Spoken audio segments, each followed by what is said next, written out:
Hello കൂട്ടുകാരെ, എല്ലാവർക്കും ഒരിക്കൽ കൂടി നമസ്കാരം. ഞങ്ങൾ മൂന്നാർ ട്രിപ്പിൻ്റെ ഭാഗമായിട്ട് യാത്ര ചെയ്തുകൊണ്ട സമയത്ത് ഒരു കുണ്ടല ഡാം കാണുകയുണ്ടായി. വളരെ മനോഹരമായി ശാന്തമായി നിൽക്കുന്ന ഒരു ഡാം.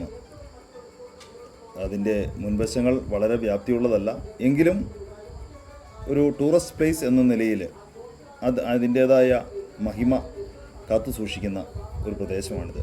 കാരണം ഏകദേശം തണുപ്പാണ് ഇവിടെ. ഈ കൊടും വേനലിൽ നമ്മൾ ഈ സ്ഥലങ്ങളിലൊക്കെ പോകുമ്പോൾ നമ്മുടെ നാട്ടിൽ കണ്ണൂർ, കാസർഗോഡ്, വയനാട് ജില്ലകളിൽ നല്ല ചൂടുള്ള സമയത്ത്, തൃശ്ശൂരാണെങ്കിലും നല്ല ചൂടാണ്, ചൂടുള്ള സമയത്ത് അതിൽ നിന്നും വ്യത്യസ്തമായി നമ്മളൊരു മൂന്നാറിലേക്ക് കയറുന്ന സമയത്ത് ഈ ഡാം സന്ദർശിക്കുമ്പോൾ നല്ലതാണ്. അതിൻ്റെ അടുത്തുനിന്ന് ആദ്യം തന്നെ നമുക്കൊരു സെൽഫി ആട്ടെ അല്ലേ? അതെ അതെ, അവിടെ നിന്നൊരു സെൽഫിയൊക്കെ എടുത്തിട്ട് നമുക്ക് ഡാമിൻ്റെ അപ്പുറ സൈഡിലേക്ക് പോകാം. അവിടെ കുറേ ഷോപ്പൊക്കെ ഉണ്ട് കേട്ടോ, നമുക്ക് വേണ്ട സാധനങ്ങളൊക്കെ മേടിക്കാം. കൂടുതലും സ്പൈസസ്, എന്താ അവിടെയുള്ള രാമച്ചത്തിൻ്റെ അങ്ങനെ ഐറ്റങ്ങൾ. അപ്പോൾ പോകുന്ന വഴി ഞങ്ങൾ ഇതായി കാണുന്നതാണ്. ഇതാണ് വെള്ളം ഒലിച്ച് താഴോട്ട് ചാടുന്ന സ്ഥലം. ഇതിൻ്റെ ഷട്ടർ ഞാൻ അപ്പുറ സൈഡ് നേരത്തെ കാണിച്ചിരുന്നു. ആ ഷട്ടർ കടന്ന് അങ്ങോട്ട് ചെല്ലുമ്പോഴാണ് ഈ സാധനം കറക്കുമ്പോഴാണ് പൊങ്ങിയിട്ട് വെള്ളം അപ്പുറത്തേക്ക് ചാടുന്നത്. ജലനിരപ്പിനനുസരിച്ചാണ് ഇത്. ഈ കാണുന്നതാണ് ഷട്ടർ. ഇത് കറങ്ങുമ്പോഴാണ് സംഭവം വരുന്നത്. ജലനിരപ്പിനനുസരിച്ച് വെള്ളം ഇതുണ്ടോ താഴോട്ട് ഇങ്ങനെ ഫ്ലോ ആയിട്ട് പോയിക്കൊണ്ടിരിക്കും. നല്ല രസം അവിടെ താഴോട്ട് നോക്കാനായിട്ട്. പക്ഷേ തലകറങ്ങും കേട്ടോ, നല്ല ഹൈറ്റ് ഉണ്ട്. നമ്മൾ കാണുമ്പം വീഡിയോയിൽ കാണുമ്പോൾ ചെറുതാണെങ്കിലും അപ്പോൾ മക്കളൊക്കെ അവിടെ നിന്നൊരു സെൽഫിയൊക്കെ എടുത്ത് ഒരു ഫോട്ടോ ഷൂട്ടൊക്കെ നടത്തി ഞങ്ങൾ വീണ്ടും മുമ്പോട്ട് പോവുകയാണ്. അക്കരെ എത്തി. അക്കരെ കൊച്ചു കൊച്ചു കടകൾ, രാമച്ചം, അതുപോലെ തേയില, തേന്, ഉപ്പിലിട്ട നെല്ലിക്ക തുടങ്ങിയ എല്ലാ സാധനങ്ങളും. അപ്പോൾ നമ്മുടെ മക്കൾ അവിടെയൊക്കെ എല്ലാം നോക്കി. നമുക്കും അത്യാവശ്യം കൗതുകം തോന്നി. ഇവിടെ കയറണമെങ്കിൽ എൻട്രൻസ് ഫീ ഉണ്ട്. ടിക്കറ്റ് എടുത്തിട്ട് വേണമെങ്കിൽ. അപ്പോൾ നമ്മുടെ കൂടെയുള്ളവർ, ഞങ്ങൾ 26 പേരുണ്ടായിരുന്നു. അപ്പോൾ കൂടെയുള്ളവർ ടിക്കറ്റ് എടുക്കാനായിട്ട് നിൽക്കുന്നു. പിള്ളേരയിൽ സൊറയൊക്കെ പറഞ്ഞ് അതിന് മുമ്പിൽ കൂടെ ഇങ്ങനെ കറങ്ങി തിരിഞ്ഞ് നടക്കുകയാണ്. ഒരു ഉത്സവപ്പറമ്പിൻ്റെ പ്രതിനിധി. അതെ, അതിനകത്തോട്ട് കയറി കഴിയുമ്പം നല്ല ഭംഗിയാവും കേട്ടോ. ഈ കടയുടെ അപ്പുറത്തേക്ക് കുറേ മരങ്ങൾ, എന്ത് മരമാണ്? യുക്കാലി മരങ്ങൾ, അക്വേഷ്യ യുക്കാലി മരങ്ങൾ ഇഷ്ടംപോലെ വെച്ചു. ഞങ്ങൾ അതിൻ്റെ ഉള്ളിൽ കയറി കഴിഞ്ഞപ്പോൾ ഇങ്ങനെ ഒരു പാസേജ് ഉണ്ട്. ആ പാസേജ് അവിടെ റേറ്റുകൾ, കാര്യങ്ങൾ, ഓരോരുത്തർക്കുള്ള കാര്യങ്ങളെല്ലാം എഴുതി വെച്ചിട്ടുണ്ട്. ഞങ്ങൾ ടിക്കറ്റ് എടുക്കുന്നതിന് വേണം തിരിച്ച് ഉള്ളിലേക്ക് കയറ്റി വിട്ടു. അതുകൊണ്ട് ഞങ്ങൾക്ക് ടിക്കറ്റ് കൗണ്ടറിൻ്റെ ഫോട്ടോ എടുക്കാൻ പറ്റിയില്ല. അങ്ങനെ അകത്ത് നമ്മളെ വെയിറ്റ് ചെയ്ത് കുറേ ഫോട്ടോഗ്രാഫർമാരും ഉണ്ട് കേട്ടോ. നമുക്ക് വേണമെങ്കിൽ അവർ ഫോട്ടോ എടുത്ത് തരും.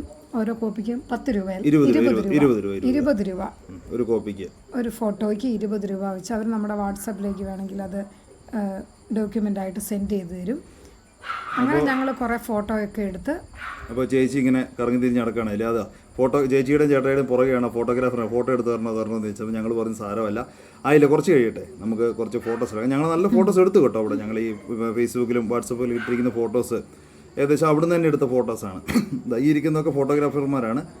പിന്നെ ഞങ്ങളതിൽ അവർ പ്രണയിച്ച് നടന്നപ്പോൾ ഞങ്ങൾക്കൊരു പൂതി ഒന്ന് കറങ്ങി നടക്കണമെന്ന്. അപ്പോൾ ഞങ്ങളിങ്ങനെ താഴോട്ടൊക്കെ നോക്കി അതിലേക്ക് നടന്നതാണ്. ഞാൻ പുറകെ ഓടി ചെല്ലുക. അപ്പോൾ ഫോട്ടോഗ്രാഫർ മാറി കേട്ടോ, വേറെ ആളാണ് ഫോട്ടോഗ്രാഫർ. നമ്മുടെ മൂത്തവനാണ്, അബിയാണ് ഫോട്ടോഗ്രാഫർ.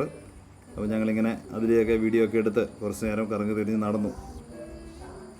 കുറേ നേരം നമ്മൾ നടക്കുമ്പോൾ നല്ലൊരു ഫീലിംഗ് ആണ്. കാരണം ഒന്നാമത് ആ ഡാമിൻ്റെതായ ഒരു തണുപ്പുണ്ട് ആ പ്രദേശത്ത്. തണുപ്പ് നല്ലൊരു ഫീലിംഗ് ആണ് സംഭവം. പിന്നെ ബോട്ടിംഗ് ഉണ്ട് കേട്ടോ. പക്ഷെ ഞങ്ങൾ ബോട്ടിങ്ങിൽ നിന്നില്ല, ഞങ്ങൾക്ക് ടൈമില്ലായിരുന്നു, അതിന് നിന്നില്ല. ആൾക്കാരൊക്കെ നമ്മൾ ജസ്റ്റ് ഒന്ന് ആ ഡാം കണ്ടുപോരാന്നുള്ള ഉദ്ദേശത്തോടെയാണ്. ബോട്ടിങ്ങിനൊന്നും വേറെ നമുക്ക് ഫെസിലിറ്റി, വേറെ ഒരു സൗകര്യം ഉള്ളതുകൊണ്ട്. കഴിഞ്ഞ ദിവസം ഞങ്ങൾ ലക്ഷദ്വീപ് യാത്രയിലായിരുന്നു. അപ്പം അവിടെ കയാക്കിങ്ങും ബോട്ടിങ്ങും എല്ലാം കണ്ട് മടുത്തിട്ടാണ് ഇങ്ങോട്ട് വരുന്നത്. ഞങ്ങളങ്ങനെ അതിനുശേഷം എല്ലായിടത്തും കൗതുകമായി എന്തെങ്കിലും ഒരു അഡീഷണൽ കാഴ്ചകൾ ഉണ്ടാവാം. ഈ മരം അവിടെ ഒടിഞ്ഞ് കിടക്കുന്നു. അപ്പോൾ എല്ലാവർക്കും ഒന്ന് വരിഞ്ഞ് കാണും. നമ്മൾ മലയാളികളാണല്ലോ, എവിടെ കണ്ടാലും ഞാൻ ആദ്യം കയറണം എന്നുള്ള ഒരു ഇതാണ്. അപ്പോൾ മേസ്തിരി ചെറുപ്പറ ചേട്ടനും ഫാമിലി ആദ്യം കയറാൻ തുടങ്ങി.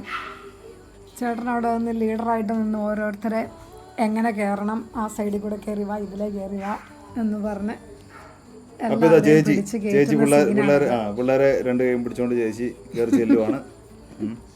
ഇതിൻ്റെയൊക്കെ പിന്നെ ഒറിജിനൽ വോയിസ് ഇട്ട് കഴിഞ്ഞാൽ നിങ്ങളൊക്കെ പേടിച്ച് കാറും കേട്ടോ. കാരണം കയറാൻ പോകുന്നവരും കയറുന്നവരും താഴെ നിന്ന് പറഞ്ഞു കൊടുക്കുന്നവരും, അതെ, എല്ലാവരും ഒച്ച കേട്ട് കഴിഞ്ഞാൽ നിങ്ങൾ ചിലപ്പോൾ നല്ല നല്ല കമൻറ്റുകളായിരുന്നു ഞങ്ങൾ അവിടെ അടിച്ചുകൊണ്ടിരുന്നത്. അങ്ങനെ മെല്ലെ മെല്ലെ ഇതാണ്ട് എത്തിക്കൊണ്ടിരിക്കുന്നു. മരത്തിലങ്ങനെ ഞങ്ങൾ കയറിക്കൊണ്ടിരിക്കേണ്ടതാ. ചേട്ടയുടെ അടുത്തേക്ക് എത്തിക്കൊണ്ടിരിക്കുകയാണ് ചേച്ചി. പിള്ളേർ എന്നാലും ചേച്ചിക്ക് ഉള്ളിൻ്റെ ഉള്ളിലൊരു പേടിയുണ്ടായിരുന്നു, എത്താൻ പറ്റുമോ എന്നുള്ളത്. ഇത് കാണുന്നതല്ല കേട്ടോ, അത്യാവശ്യം ഹൈറ്റ് ഉണ്ട് നിലത്തുനിന്ന്. ഹൈറ്റ് മാത്രമല്ല നല്ല സ്ലിപ്പറിയാണ്, നല്ല നന്നായിട്ട് തെന്നുവാൻ മരം. കാരണം ഞാൻ അതിൻ്റെ മണ്ടയ്ക്ക് കയറിയപ്പോൾ എനിക്ക് നന്നായിട്ട് ഫീൽ ചെയ്തത്, നന്നായിട്ട് തെന്നുന്നുണ്ടത്. പിന്നെ എല്ലാവരും കൗതുകം കേട്ടോ, നമ്മളെല്ലാം ഉള്ളതുകൊണ്ടാണ് ചേച്ചി അവിടെ കയറിയത്. പിള്ളേർ പിന്നെ മിന്നുക്കുട്ടിയാണെങ്കിലും പൊന്നു എല്ലാവരും അവിടെ അവിയടക്കം അവിടെ മണ്ടയ്ക്ക് എത്തി. എല്ലാവരും 5 മക്കളും അപ്പനും അമ്മയും ഇപ്പോൾ മണ്ടയ്ക്കായി. ഇനിയിപ്പോൾ ഞങ്ങൾ 2 പേരേ താഴെയുള്ളൂ. പിന്നെ നമ്മൾ എല്ലായിടത്തും നമ്മുടെ ഒരു ഡയറക്ഷനാണല്ലോ, ഡയറക്ടർ നമ്മളായതുകൊണ്ട് എല്ലാവരും അടുപ്പിച്ചിരുത്തി കാര്യങ്ങൾ. ഈ ഫോട്ടോ എടുത്ത് കഴിയുമ്പോഴത്തേക്ക് അടുത്ത ടീം വരും കേട്ടോ. ഞങ്ങളുടെ 26 അംഗ ടീമുകൾ വീണ്ടും ഫോട്ടോ എടുക്കാൻ വേണ്ടി അവരും വരുന്നുണ്ടല്ലേ. അങ്ങനെ ഓരോരുത്തരും മാറി മാറി ഇരുന്ന് ഫാമിലി ഫോട്ടോയും ഗ്രൂപ്പ് ഫോട്ടോയും എല്ലാം ആയിട്ട് ആ ഏരിയയിൽ നല്ല അടിപൊളിയായിട്ട് എൻജോയ് ചെയ്തു കണ്ടോ. അത്യാവശ്യം നല്ല ഹൈറ്റിലാണ്. നല്ല ഹൈറ്റ്. കാരണം നേരത്തെ കാലത്ത് കാരണം താഴത്തെ കൊമ്പ് ഇരുന്നപ്പോൾ തന്നെ അതെ ഏകദേശം ഒരാൾ മേലെ ഹൈറ്റ് ഉണ്ട് ആ സംഭവത്തിന്, എല്ലാവരും കയറി ഇരുന്നപ്പോൾ. എന്തായാലും പിള്ളേരെല്ലാം എൻജോയ് ചെയ്തു മൂന്നാറിലേക്കുള്ള യാത്ര. മൂന്നാർ വട്ടവട ലൈവ് എൻജോയ് നന്നായിട്ട് ചെയ്തു. കാരണം 5 പിള്ളേർ ഉള്ളത് കൊണ്ട് അവർക്ക് തന്നെ നല്ലൊരു എൻജോയ്മെൻ്റ് ആയിരുന്നു.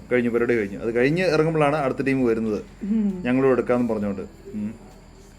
എന്താ മിന്നുകുട്ടിയൊക്കെ വളരെ ഈസി ആയിട്ട് അതിൽ നടന്ന് പഠിക്കുന്നുണ്ട്. പിന്നെ അവൾ പിന്നെ കരാട്ടെ ബ്ലാക്ക് ബെൽറ്റൊക്കെ ആയതുകൊണ്ട് ഏതിലേ കയറാനും അവർ എക്സ്പെർട്ടതാണ്. ഞങ്ങൾ ടീമുകളെല്ലാവരും എത്തി. കൂടുതലും തൃശ്ശൂർ, കുന്നംകുളം, അങ്ങനെയുള്ള തിരുവനന്തപുരം ഒക്കെ ടീമുകളാണ് കേട്ടോ അവരെല്ലാവരും. ഓരോ മേഖലകളിൽ ജോലി ചെയ്യുന്ന ആൾക്കാർ. അപ്പോൾ നമുക്ക് അവരുടെ കൂടെ ഒരു പോകാനായിട്ടൊരു മാഷാണെങ്കിൽ മെല്ലെ കയറാൻ നോക്കുന്നുണ്ട്. മാഷ് മെല്ലെ ലാസ്റ്റ് മാഷ് നിർത്തിയിട്ട് മാഷ് അവിടെ എത്തിയപ്പോൾ ചെറിയൊരു ഭയം. അങ്ങനെ മാഷ് അവിടെ നിർത്തിയിട്ട് ഇതിലേക്ക് വരും. എന്നാലും മാഷ് അതിൻ്റെ മണ്ടയ്ക്ക് കയറി കേട്ടോ. മണ്ടയ്ക്ക് കയറി കുറച്ച് നടന്നു. അതിനുശേഷം ഞങ്ങൾ അപ്പോൾ ഞങ്ങളെല്ലാവരും ടീമിൻ്റെ വീഡിയോ ആണ്. ഈ സ്ഥലം സ്പോട്ട് പറ്റുന്നവർക്കൊക്കെ സന്ദർശിക്കുക. നല്ലൊരു കാലാവസ്ഥയാണ്. ഇനിയും ഇതുപോലെ നല്ല നല്ല വീഡിയോകൾ കാണുവാനായിട്ട് ഞങ്ങളുടെ ചാനൽ സബ്സ്ക്രൈബ് ചെയ്യുക. പിന്നെ അവിടുന്ന് ഞങ്ങൾ ഇറങ്ങി. പിന്നെ അവിടെ ഊഞ്ഞാലുണ്ടായിരുന്നു കേട്ടോ. ചേച്ചി കുറച്ച് നേരം ഊഞ്ഞാലൊക്കെ ആടി, ചേട്ടായി ചേച്ചിയും കൂടെ. ചേട്ടായി ആടി വീഡിയോ ഞാൻ ഇതിൽ അപ്ലോഡ് ചെയ്യാൻ വിട്ടുപോയി. ചേച്ചി കുറച്ച് നന്നായിട്ട് എൻജോയ് ചെയ്തു. കാരണം നമ്മളിങ്ങനെയൊക്കെ പോകുമ്പോഴൊന്ന് ഫ്രീ ആയിട്ട് കുറച്ച് 2 ദിവസങ്ങളൊന്ന് എൻജോയ് ചെയ്യാൻ ലൈഫിൽ നമുക്ക് വേണം. ഒന്ന് ഒത്തിരിയേറെ തിരക്കുകൾക്കിടയിലായിരിക്കും നമ്മൾ എല്ലാ മനുഷ്യരും വെക്കേഷൻ. അതെ ഓർത്തിരിക്കാനായിട്ട്. ഈ പ്രാവശ്യം വെക്കേഷൻ എന്ന് ഞങ്ങൾക്ക് അടിപൊളിയാണ്. കാരണം വെച്ചാൽ ഒത്തിരിയേറെ ചിന്തകളും ചിന്താ മണ്ഡലങ്ങളും വന്നു. അപ്പം എല്ലാവർക്കും വീണ്ടും കാണാം. നന്ദി, നമസ്കാരം. Thank you.